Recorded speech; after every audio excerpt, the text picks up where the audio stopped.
बिस्मिल्लाहिर्रहमानिर्रहीम, अस्सलाम वालेकुम। ये जी आज की वीडियो में हम दो चीज़ें देखेंगे।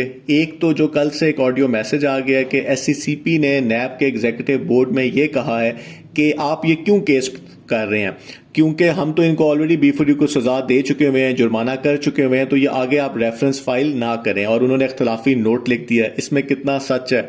और दूसरी चीज़ ये कि कल की हियरिंग के अंदर क्या हो सकता है। तो अगर हम लोग एससीसीपी की बात करें तो हमारे पास इस चीज़ का कोई सबूत ही नहीं है। उसकी वजह यह है कि ये नैब का इंटरनल अजलास था और उनकी जो प्रेस रिलीज आई है उसमें कहीं जिक्र ही नहीं है कि एससीसीपी का कोई मेंबर इसमें शामिल था। और दूसरी चीज़ ये कि ये जो सारा केस बनाया है, जो कि पिछले 1 साल से चल रहा है और हाई कोर्ट में सुना गया है, सुप्रीम कोर्ट में सुना गया है और इतना नैब कोर्ट में भी सुना जा चुका हुआ है, ये केस बनाया ही सिक्योरिटी एंड एक्सचेंज कमीशन ने था।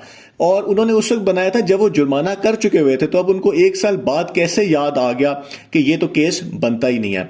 अच्छा, और दूसरी चीज ये कि जहां तक ये आर्गुमेंट है कि जी चूंकि इनको सजा हो चुकी हुई है तो ये केस ना हो, उसकी मसला ये है कि एससीसीपी ने ये कहा था कि हमने कंपनी को सजा दे दी है, क्योंकि हम कोई फेडरल इन्वेस्टिगेशन टाइप अदारा नहीं है जो इंडिविजुअल्स को सजा दे सके, लोगों को सजा दे के। हम तो सिर्फ कंपनियों को डील करते हैं। हमने कंपनी को सजा दे दी है, उन पर जुर्माना कर दिया है, लेकिन जिस शख्स ने ये इन्वेस्टर से पैसे लिए उनको हम सजा नहीं दे सकते। तो इसलिए ये केस हम नैब को फॉरवर्ड कर रहे हैं।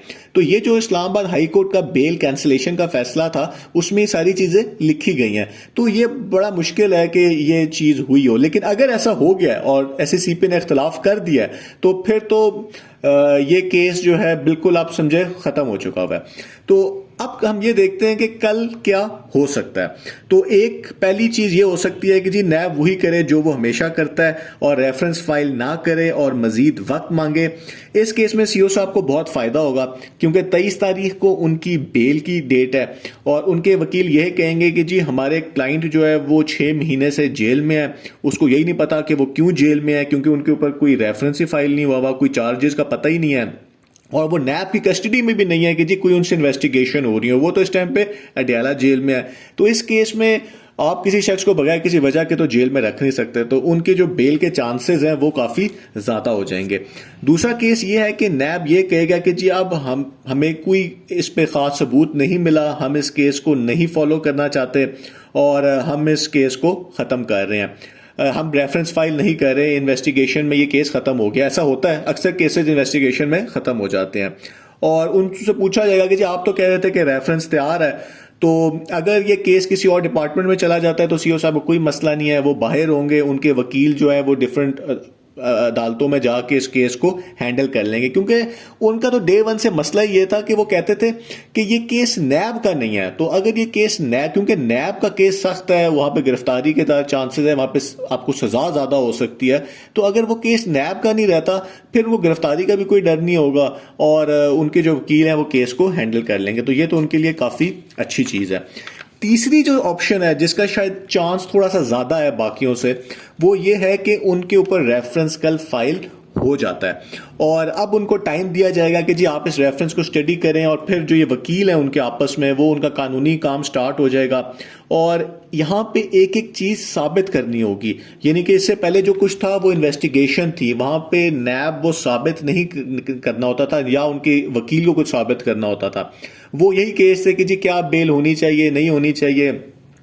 अब यह है कि जो नैब इल्जाम लगाएगा उनको गवाहों के जरिए और डॉक्यूमेंट्स के जरिए यह साबित करना होगा कि जी इन लोगों ने पैसे दिए हैं, इन B4U के बैंक्स में वो पैसे गए हैं और इन पैसों से चीजें खरीदी गई हैं या प्रॉपर्टीज हुई हैं।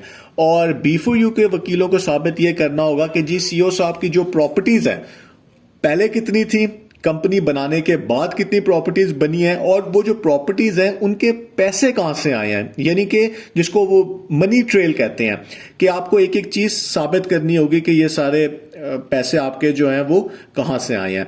अब इसमें कितना टाइम लगेगा, केस कब खत्म होगा, कौन जीतेगा वो किसी को नहीं पता, प्ली बार्गेन होगी नहीं होगी, ये केस काफी ज्यादा भी जा सकता है और हो सकता है कि फौरन ही खत्म हो जाए। तो नैब के जो केसेस होते हैं उनका जरा टाइम ज्यादा ही होता है।